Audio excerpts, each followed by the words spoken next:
Assalamu alaikum wa rahmatullahi wa barakatuhu. Barka dai da fatan kowa ya wuni lafiya. Tsawon jama'a, barkanmu da shan ruwa, barkanmu da sallah. Sannan kuma muna roƙon mutane gafara da laifin da muka aikata da wanda muka sani da ma wanda ba mu sani ba. Muna roƙo ga mutane da su gafarta mana. Allah ya gafarta mana. Mutane na ƙasashe daban-daban, na nan gida Nijar da ma na ƙasashe na ƙetare, muna roƙon ku gafarta mana. Allah shi yafe mana. Muna fatan Allah ya nuna mana na wasu shekaru na nan gaba masu zuwa. Allah ya gwada mana muna cikin ƙoshin lafiya. Allah kuma ya ba mu ikon yin ibadodi waɗanda suka wajabta a gare mu, mu musulmi.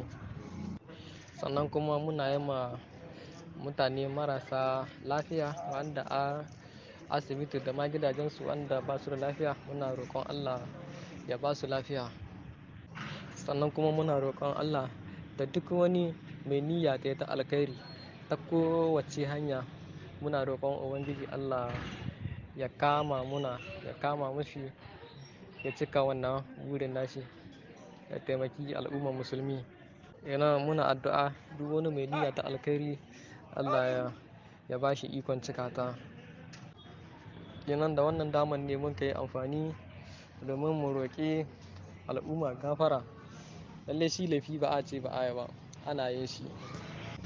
Muddin kana aiki na al'umma, na jama'a, ba mutum ɗaya ba, ba mutum biyu ba, na dubbannin mutane, idan dole ne wani sai ka yi wani act wanda shi a ganin shi bai dace da wannan ba, kuma za a ɗauke shi a matsayin laifi. Idan muna roƙon al'umma gaba ɗaya, duk wanda muka yi ma laifi da wanda muka sani da ma wanda ba mu sani ba, muna roƙon ku gafarta mana. Allah shi yafe mana. Mu dai mun yafe ma kowa. Allah ya gafarta mana. Allah ya nuna mana na wasu shekaru masu zuwa muna cikin rai da lafiya. Amin summa amin. Ubangiji Allah ya kawo kwanciyar hankali a cikin ƙasar tamu da ma sauran ƙasashe na musulmi da dukkan duniya baki ɗaya.